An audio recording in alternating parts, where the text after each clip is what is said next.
Today's guest is Allie Potter. Allie is owner and head coach of Fueled, a company dedicated to providing nutrition coaching and education for sustainable, healthier lifestyles. In this episode, we discuss the difference between solopreneurship and entrepreneurship, what it's like to lead a 100% remote team, the process of setting goals and boundaries, plus some bonus content. Enjoy.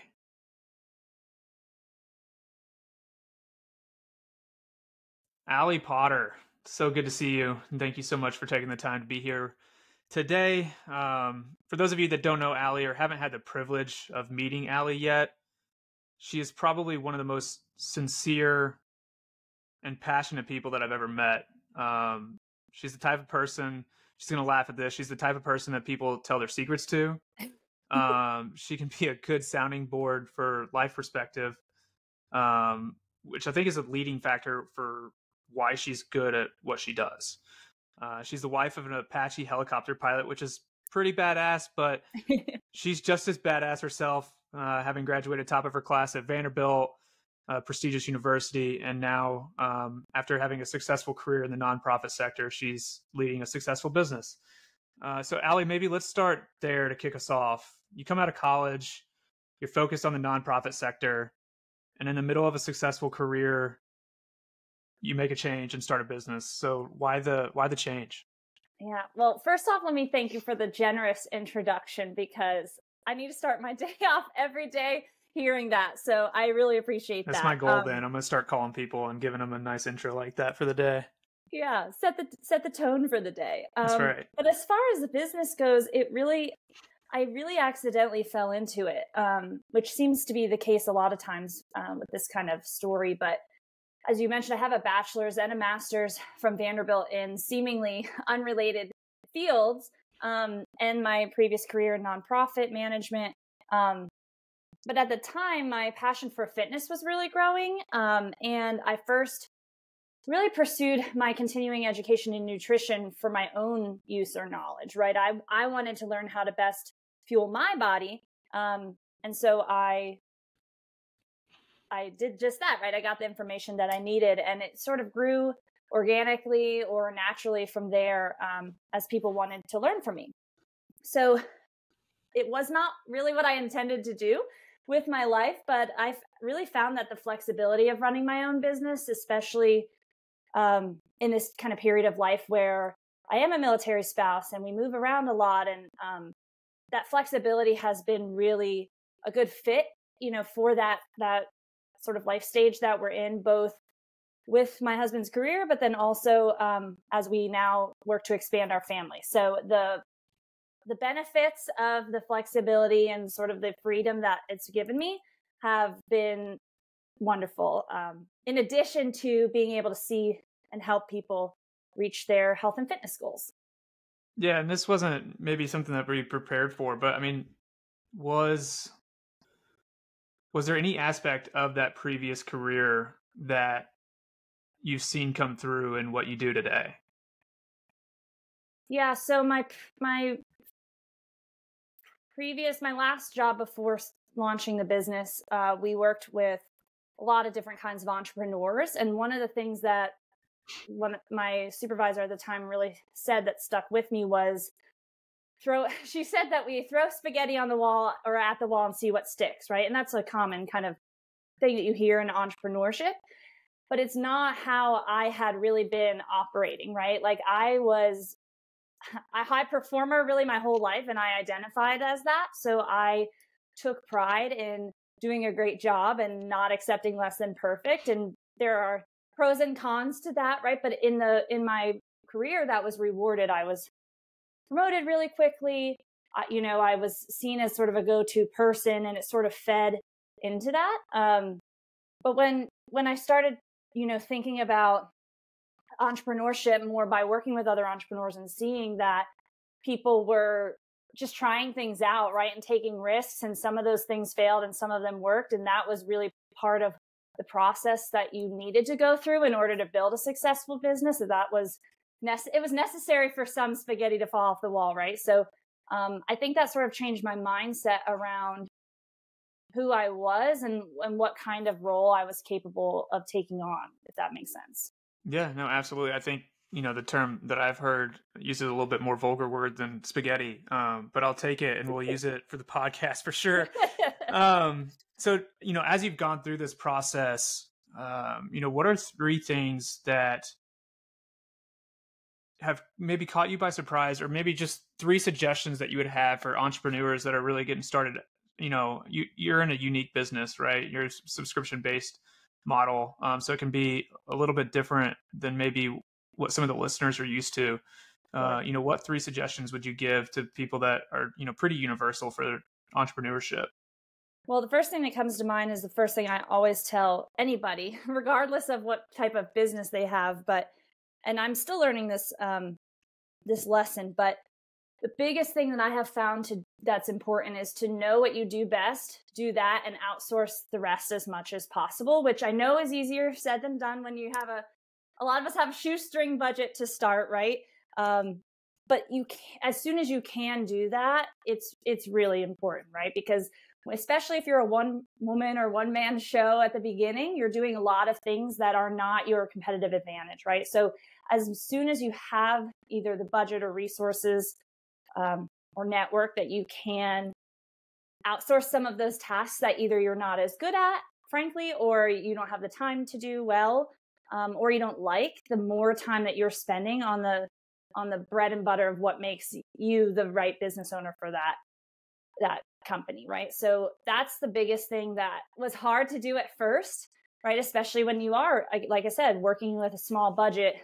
It's hard to devote resources to things you technically could do yourself, but that frees up so much time and space and mindset to take the business where it needs to go. So that's like my number one thing I would tell anyone, and have told people when they ask me that. I mentioned the throwing spaghetti at the wall thing, but that's another lesson that I've learned and have really still been learning, which is you've got to take some risks and know that not everything is going to work out. And that's really how you get to lean into creativity, right? I mean, I can think of marketing campaigns that we've tried that have flopped, or partners that we've brought on that weren't a good fit. And at the time it seemed like a failure, but it opened up other opportunities or helped me sort of hone in what the business was really going to be about. And so there are a lot of valuable lessons in taking those risks, right? And then the third thing I think I'd say is that, and this is something that I did not anticipate, but have quickly learned about being in this kind of role, is that it can be really lonely at times. Even if you are building a team around you, which I have started to do, it still comes down to you a lot of the times. And because of that, you really have to seek out meaningful connection with others who have been or are in the same boat, so to speak, other entrepreneurs who can really understand what you're going through and support you in that.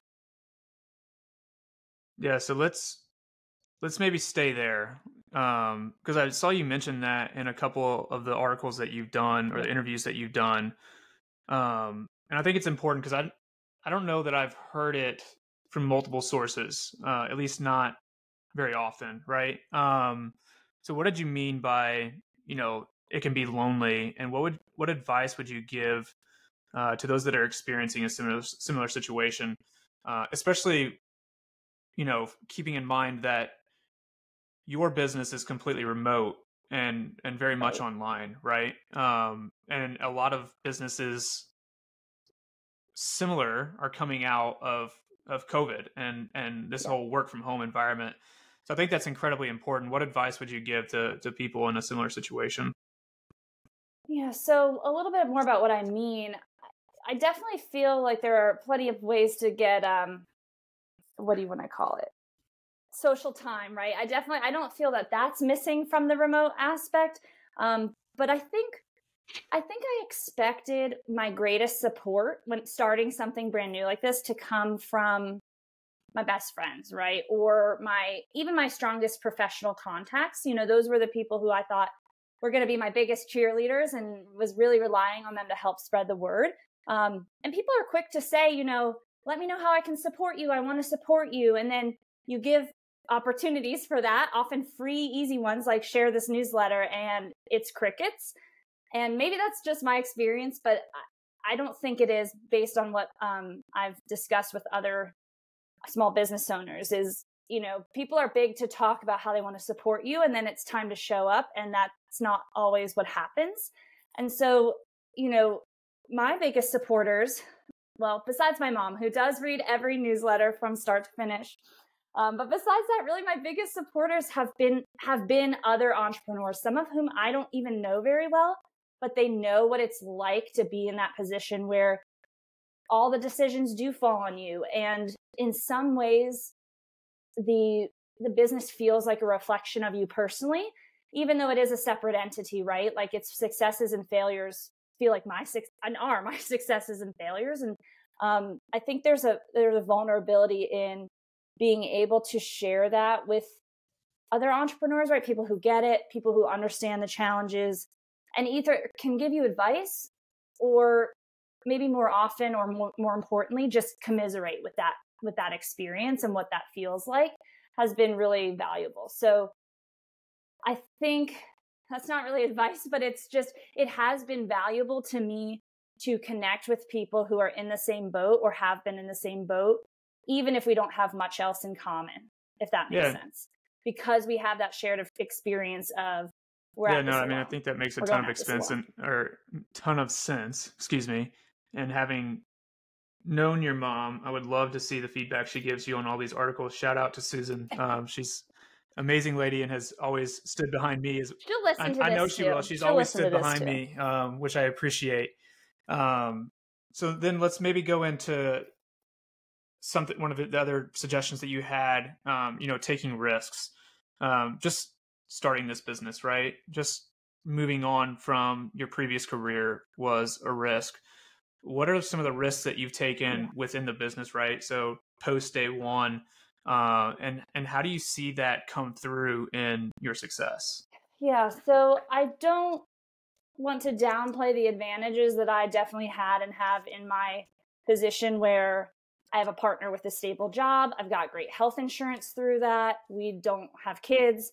And so there have definitely been factors at play that have allowed me the time and freedom that I've needed to experiment, right, and take those risks. And honestly, that's still the case, because we reinvest a lot from the company back into growing the business. And I can't say for sure whether I would have taken the leap, or at least not as soon, right, into full-time entrepreneurship if that hadn't been the case. So just with that disclaimer that there are a lot of factors that kind of align that made this a good time and opportunity for me. I think the hardest part has been that there's really no roadmap, right? Of course, there's other health and wellness. There's lots of health and wellness businesses out there, but when you're starting from something from scratch, and especially, like I said, when you start out, if you are a one-person small business, you don't have others sharing that decision load. It's a lot of figuring things out on your own for the very first time. And it seems like there's always something new to figure out, right? You finally get through one challenge and there's 3 more lined up to cover. And I think that's true for business in general, even when you aren't an entrepreneur. The longer you're at this, the more sort of that decision load you have to bear. And I know you mentioned at the beginning, my husband in the military. I do think that's been that need for flexibility that our lifestyle has created has sort of helped me manage some of the uncertainty that comes with small business, if that makes sense, because it's not something I'm naturally comfortable with, but it is something that we've had to become comfortable with just because of the moving around, of all the changes that we've gone through. And so whether I've liked it or not, I think that's prepared me for business where the outcomes are just as uncertain. Yeah, no, absolutely. And I've seen you talk about it in some of your other interviews, and obviously you and I have discussed it, offline a little bit, but maybe dive into, I've seen you talk about how no matter how you prepare, things are going to go wrong, right? And this is something that we've talked about unrelated to business, but things happen. Life happens. Curveballs come your way. Obviously, as being a military spouse, you've had to move around quite a few times in a very short period of time, which creates change and curveballs and, all of the above. So maybe talk about, or dive into how that's prepared you and the similarities there of having to deal with that on a life basis versus, having to deal with other curveballs and overcome those obstacles in your business. Yeah, you're not exaggerating. This summer will be our third time moving in 2.5 years across the country. So it's definitely been a challenge. Some people love that kind of thing. I'm a homebody. I like planting roots. So that has been a big challenge for me. At this point, I'm a good packer. That's for sure. And you don't always know where you're going to be until it's a month or two out where you're even going. And like I said, that's not a comfortable place for me. But it is, like you said, just like business where nothing is certain. And that means that you have to be able to take risks and do the trial and error that's really needed to sort of help you be the most successful in the long run, which we've talked about already today, right? That risk taking as sort of a necessity. I think another thing that sort of comes to mind is this need to stay connected to your why, I think, which sounds maybe a little, I don't know, meta for some folks, but it is something that we talk about with our one-on-one clients with nutrition as well, right? There's challenges to a health and fitness journey, right? There are ups and downs, and it's so easy to get bogged down or demotivated by those downs, right? Even though they're inevitable. But if you can stay connected to the why of what you're doing, it's that much more likely that you'll kind of get through that valley to the other side. So if your only goal is to lose weight and that's it, and you have a certain number in mind, it's very hard to hit that goal. If the reason you want to lose weight is because you want to be able to play with your grandchildren till you're 85 or whatever, that's a much stronger why, right? And it's something that can carry you through some of those downturns, so to speak. And I think that's been the same thing, not to draw too much of a comparison, but I think to business is really similar, where there are inevitable downturns, ups and downs, things that don't go your way. And if you're not deeply connected to the reason you're doing all of this, it's very easy to want to give up. And so the more connected that you are to the why, the more likely you are to continue to act right through that valley so that you've got the motivation to. Yeah, no, absolutely. And I think that leads me to two additional questions. Well, first, we didn't dive into what is the why, what is the mission or vision behind Fueled, and what you're trying to accomplish. Yeah, so Fueled is a nutrition coaching and education company. Maybe I should have said that at the beginning, but in case you're just joining us, that's what it is. And our mission really is to help people develop what we call sustainable, healthy habits for long-term success. So it's not a quick fix. It's not even really a diet, right? It's this habit building, lifestyle changing approach to health and fitness through nutrition, which we do primarily through personal nutrition coaching, but we also partner with gyms and fitness studios to provide nutrition support, and then also have some employee wellness initiatives. So that's sort of the mission. The vision is really a world in which reliable and relevant nutrition information is accessible to all who want it. So it's not, the world right now is full of information, which is a good and a blessing and a curse, right? You can Google a lot of stuff, and some of that's going to be true, some of that's going to be false, some of it's not going to be relevant to you and your situation, right? And so I think a lot of what we see as our role is to help people navigate through that to what is going to be important for them in their lifestyle. And in terms of accessibility, I want to make sure people understand that nutrition and focusing on nutrition is not just for elite athletes, right? It's not just for people with a ton of disposable income, although it can be, and it is, right? It's really something that we can all benefit from, no matter where we are sort of in our health journey. And so that's a really important part of it to me, is to be able to make sure that people have access to reasonable and reliable information when it comes to nutrition. There's two ways you can go about that. You can, find someone like Allie and pay for their services, or just make her your best friend like I did and text her anytime you have a question about what's on your label. But no, you mentioned sustainable practices when it comes to nutrition goals or health goals. But I think, like in most things in life, success, no matter what you're talking about, there's similarities across it. So what are some suggestions maybe that you have in terms of setting up sustainable business practices that you followed and have led to your success thus far? That's a good question. I don't think this is everyone's approach, but I tend to be a thinker, and so I think it's important to take the time to lay a solid foundation, right? A structure of habits, and that's exactly what we do with our clients, right? We talk about how to instill daily habits into your existing sort of framework, right? Your lifestyle, and how we can use that to multiply the motivation that you need to kind of add more and more, right? But it takes time. It's not this overnight thing where all of a sudden your diet is transformed, right? It's really about taking the time to lay a solid foundation of habits. And I think in that regard, it's a lot like what I've tried to do with the business, right? Which is taking the time to put a structure in place that will help us be successful years from now. So for example, we have a team of coaches now, but before I even brought on the first coach besides myself, I put significant resources, frankly, into creating guidelines and expectations and putting together a handbook of policies and procedures, all these things that for a while were just kind of living in my head, right? Mostly while it was just me. And all of these documents are, of course, like living and breathing and change as we as a company evolve.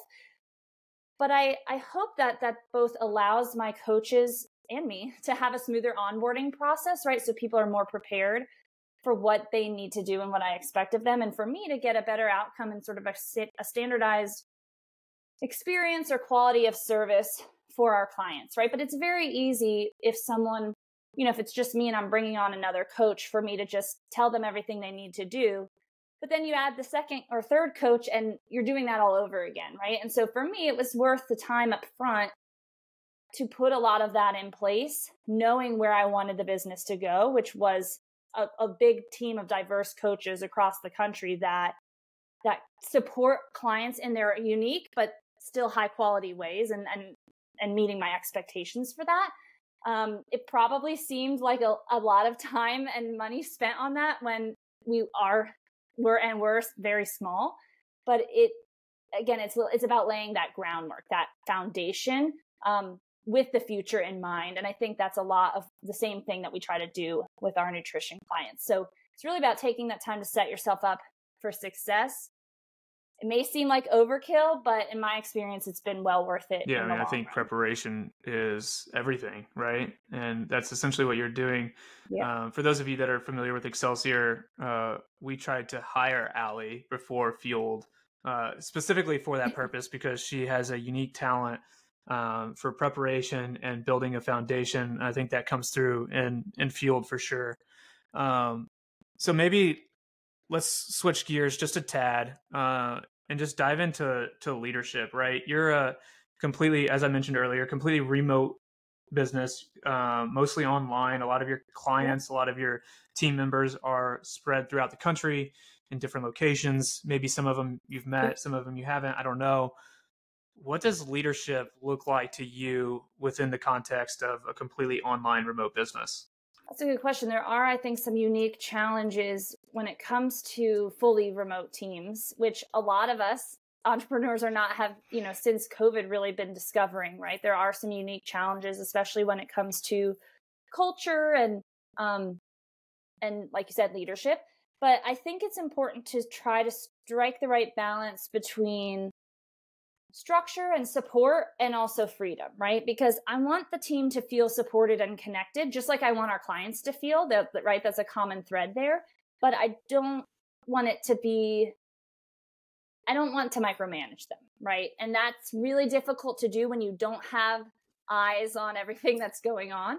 And I think, it's not always easy to sense or see how much you're valued when you are a remote team, right? It's not like my actions are always really obvious to folks. To me, it is, right? Because I know how much I value my team members and our clients, but I don't know that that always comes across very easily when you're communicating exclusively online or over the phone, right? It's just harder to demonstrate that. And so, of course, this is something I'm still figuring out. But one of the things that I try to do is be very explicit in my communication with them about, especially when I have praise for them, right? So one of the things I try not to say is, I appreciate you.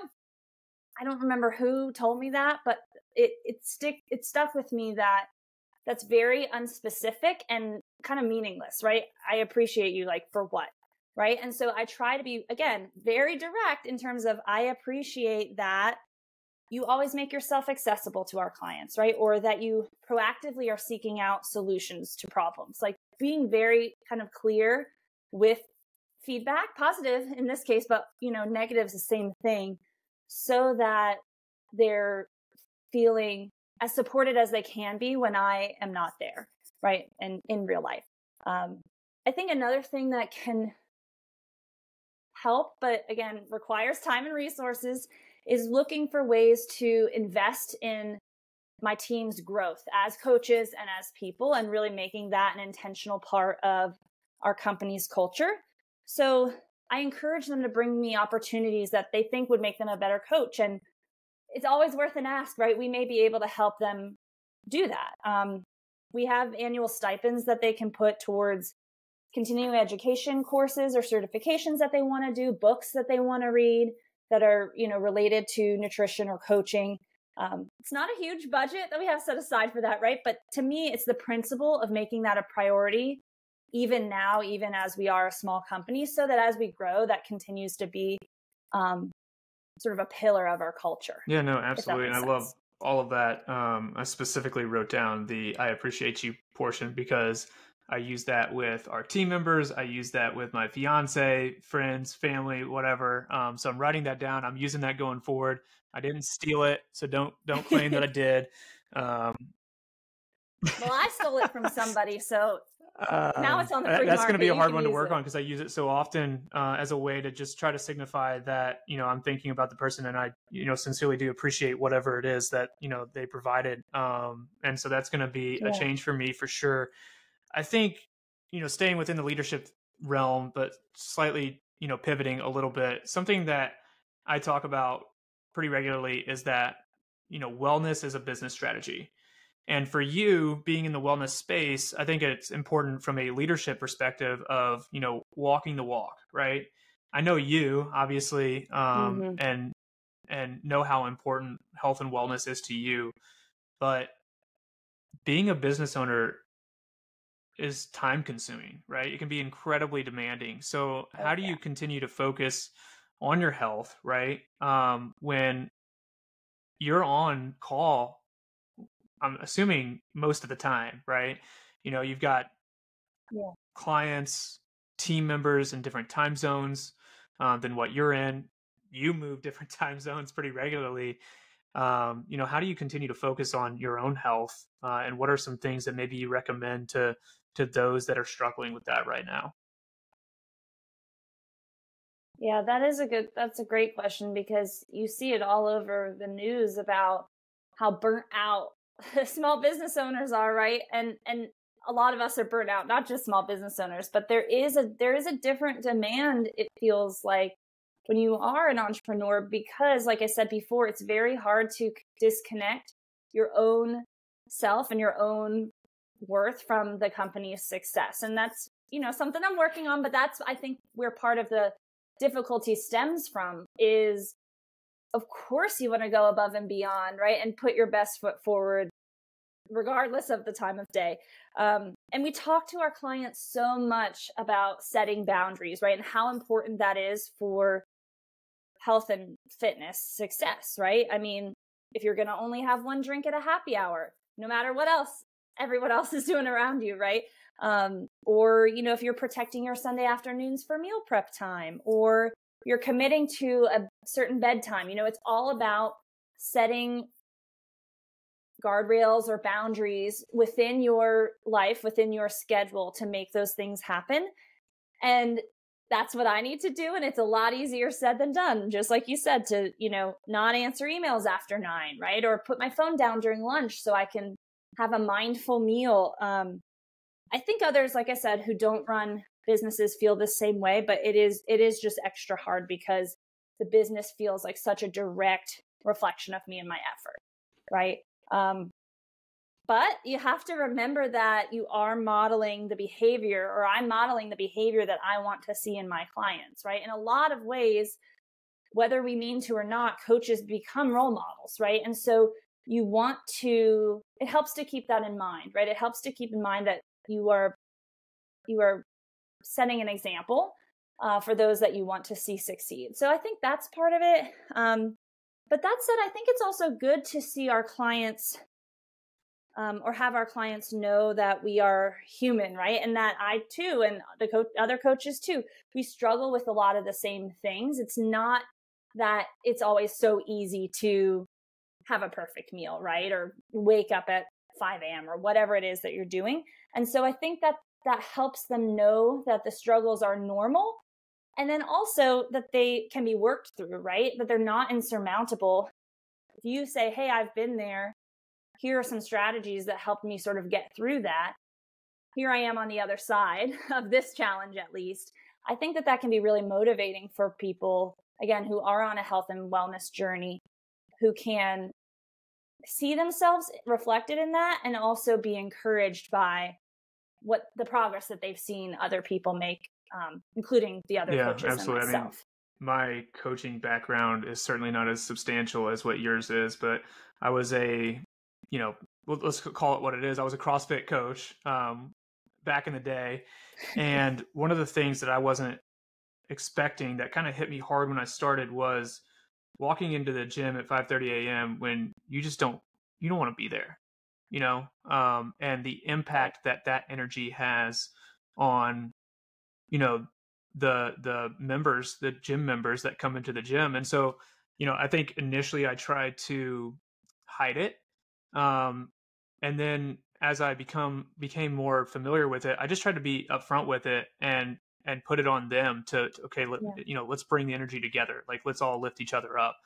And that doesn't come through, I think, as it's not as highlighted in the business world, but it is certainly true. And when you're a manager or an owner or, whatever it might be, there's just going to be days where you don't have it. And you build that team around you, and you find ways to make the most of it and to overcome it. I think that's incredibly important. I appreciate the insight there. You did mention, and I kind of wanted to get into goal setting, right? But in the same sentence, you also mentioned boundaries, which is something that I talked about with one of our good friends, Trey Fitch. Shout out H-Dub Athletics last week, because boundaries are just as important in terms of creating a framework as, pointing yourself to where you want to go. So maybe talk about those two and how they relate, and maybe, how you talk to your clients about each of those. Yeah, let's start with boundaries, because I think you're right. I think that's not talked about so often in sort of business culture, if for lack of a better word. There's a lot of emphasis on hustle, right? And I'm pro hustle, right? Like, you gotta work to get things done. But I think what gets lost in that is the need to, this goes back to your point about wellness being a business strategy, your need to take care of yourself in order to be able to show up as your best self and do your best work, right? If you are not setting boundaries on your time, on your consumption, on your sleep, that's not going to, at least in my experience, that's never helped me be a better business owner, right? If anything, I show up worse, I do a worse job. And so I think it can feel like taking a break, right, to set boundaries.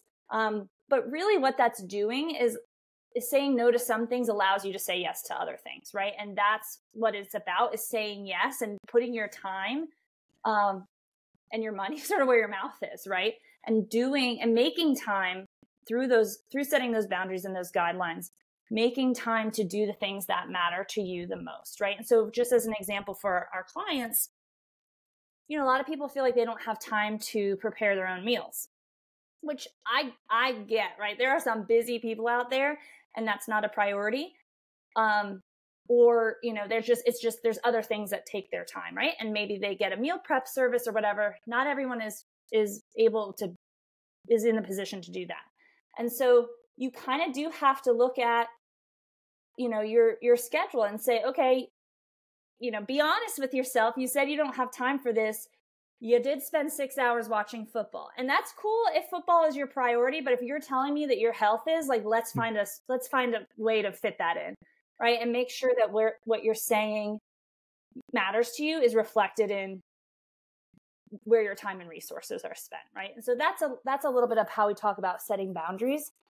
As far as goal setting, I mean, a lot of us have heard about SMART goals, right? Like, that's all over the place in terms of the, specific, measurable, attainable, relevant, time bound. A lot, that's a very common framework. And it's not a bad framework. It's good. But I think for me, we like to place a lot of emphasis on the attainable part and think about, okay, what is reasonable to expect given the amount of effort that I'm either willing to or able to put in. And that goes back to the boundary setting too, right? Is what rate of progress can I expect given the effort that I'm able to put forth in this endeavor, right?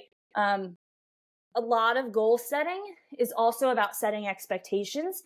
And in my experience in health and business across the board, real lasting progress is often slow and steady, right? It takes time, and it comes from consistency day in and day out, not a power hour, right? Or not 1 week of hitting it hard. And so you do have to think about what is reasonable to sort of fit into your current lifestyle. And that said, we often encourage our clients to think about goals or habits that they're 8 out of 10 confident that they can do. That's the number I like to use, because if it's 10 out of 10 and it's a slam dunk, that's too easy, right? That's not asking much of us. We want a bit of a push, but we also want it to be something that they can indeed see themselves doing day after day. And then when you have success with that, it sort of breeds more motivation, right? That you can build on top of, rather than you try something extreme, you fail, and then you give up. So I think, not to say we shouldn't shoot for the moon, but in order to get to the moon, we often have to take tiny steps, and that's about setting absolutely. reasonable, I don't know if you're still goals. into the whole vision board thing. I know, I knew you guys used to do them. Oh, You and I love Ben a used to do vision them board. together. I know you would do your own. So Britt and I started doing them last year, and we got to end of 2023, and we started looking at it, and we hit everything, right? And the first feeling was, wow, we knocked everything off that we wanted to. And then I think we both kind of had a moment where we were like, well, if we hit every single goal that we had on our vision board, did we aim high enough? And so that's, we've created a rough draft for 2024. Now we're working on, try to finalize that, and we're evaluating, are we don't want to shoot too high, but are we aiming high enough? And as we put, specific, there's only so much you can put on a vision board. As we put specific goals up there, are we thinking about actionable steps for those that are maybe a little bit more lofty in terms of how we can get there? Yeah, that's a great way to think about it. So you and Britt are doing a great job. We often, with Fueled, distinguish between outcome goals and process goals, right? And an outcome goal is something that you would see on a vision board, or it might be, hitting a new back squat PR, or losing X pounds, or whatever. Like, that's an outcome, right?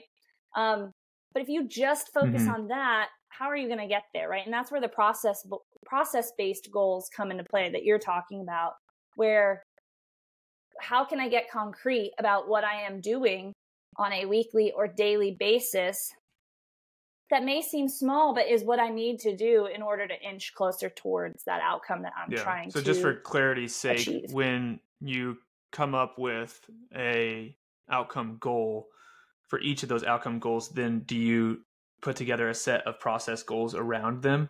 Yeah, exactly. So like we talked about before, you want to know why. Why is that outcome-based goal important to you? And sometimes that helps, this is an aside, but sometimes that helps you actually get to what the outcome goal really is, right? So a lot, and I'll continue with this weight loss example because I think that's something people understand. A lot of times people say, I want to weigh X pounds.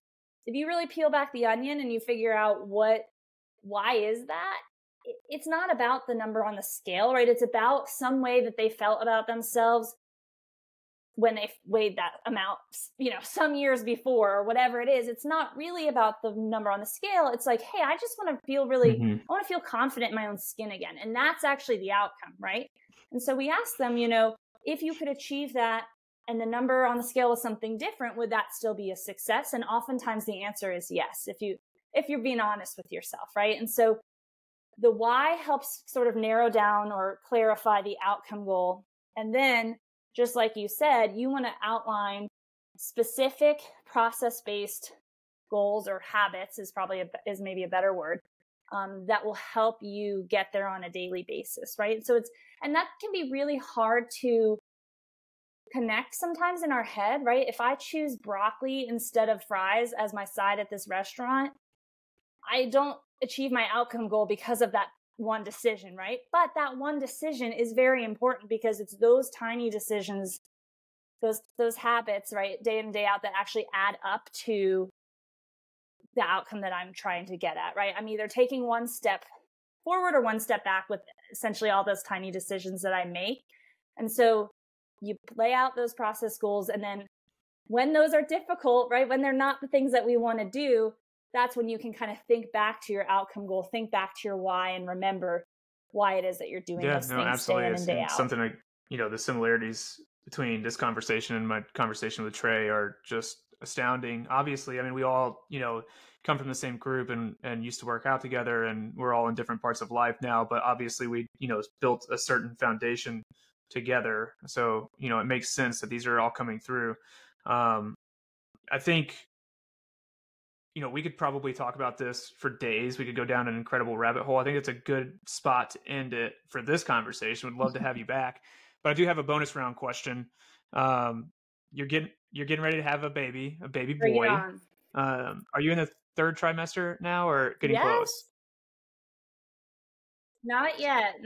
Still hanging out in the second trimester. 22 weeks amazing. Right now at the time of recording. So as a small business owner who is about to have a baby, you're the main revenue driver and about to have one of your biggest life events that you'll ever have.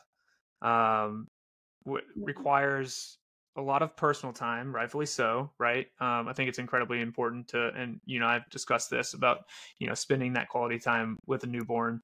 As you think about going into that part of your life, what are some things that you're thinking about that maybe you'd like to pass on to other women that are entering this amazing, important, and exciting time in their life, but they're also the main revenue driver for their business? And, you want to talk about work-life balance. It's, about to get a whole new level. What advice would you give? Yeah, we, Ben and I also have monthly and annual goal setting discussions, vision sharing discussions like you guys. So we had one of those recently about exactly what you're talking about, what this year is going to look like for us as a partnership, but then also me and us as a business. And I think the answer, frankly, would have been very different if I had not been building out our team these last few years, right? If I were still a solopreneur, so to speak, it would be very difficult for me to continue the business and spend the time with my new son that I plan and expect to do, because that's such a high priority for me. I don't know that there's a way to do that, at least at the beginning, without temporarily pausing our practices, right? If it were just me. And I say that just to be really transparent, because I think there are a lot of people out there who talk about having it all and wanting to be and I'm the same way. I want to be a career, focused woman and a wonderful mom and wife. And I think I can be all those things, but not always at the same time, right? There are ebbs and flows, I think, in our life. And depending on what stage we are at, other things sort of, come to the foreground or get put on the back burner or whatever. This will not surprise you because you know me, but a lot of this was really intentional. I wanted to build out a team before we started our family so that Fueled could continue on, even if I'm taking a step back. So I'll still be really active in the management of the coaches and some of the higher administrative stuff. but I really trust my team to deliver the services to our clients that they need so that their experience can be fairly uninterrupted. And I talk about appreciating them. I could not do that without them on board and spend the time with my son that I want to spend. So I think, we talked about laying the groundwork. That was a very intentional move on my part to lay the groundwork, lay a foundation of a team that I could trust, where if I am taking a step back temporarily, I can trust them to continue on the mission in a way that that it meets my expectations. And so that was a big part of it. It is hard when, I don't have a paid maternity leave, right? Like I'm sort of just makeshift trying to figure this out. But, while I'm still feeling good and I have the time, I've been doing a lot of front loading work, right? In terms of content development and, having things that can be automated throughout those first few months, at least that can, so my absence or my step back is minimally disruptive.